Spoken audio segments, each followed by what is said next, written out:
এইখানে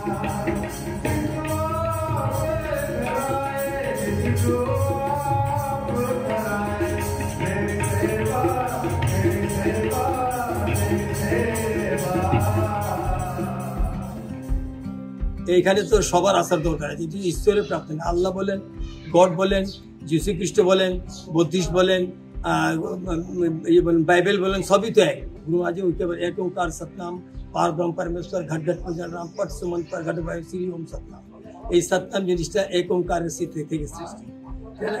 এই কারণে ওনার কাছে সবাই সমান।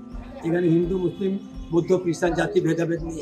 এখানে মানুষ বলতে উনি একটাই জিনিস শিখেছেন, মানুষকে মানুষের দৃষ্টিতে দেখতে হবে। যেমন আদমকে खुदा मत कहो, आदम खुदा नहीं लेकिन खुदा के नूर से आदम खुदा। खुदाর যে সৃষ্টির যে স্রষ্টা खुदा আল্লাহ তাআলা, আল্লাহ তাআলার সৃষ্টি তো আমরা নাকি, ওনার কোনো জাত নাই। ধর্ম বলতে কিছু নাই, নিজেকে পবিত্র রাখা এবং নিজেকে সুদৃঢ় রাখা, যতটুকু সম্ভব সুদৃঢ় রাখাটাকেই মূলত ধর্ম বলে। একটা পবিত্র মানুষ হইলেই করে আমার মনে হয় সৃষ্টি স্রষ্টার কাছে আমরা ভালো থাকি। গুরু নানকজি এই মেসেজই দিয়েছেন, আমরা সবাই মিলে ধর্মকে এক রাখি এবং কোনো হিংসা নাই, কোনো বিদ্বেষ নাই, কোনো কলহ নাই।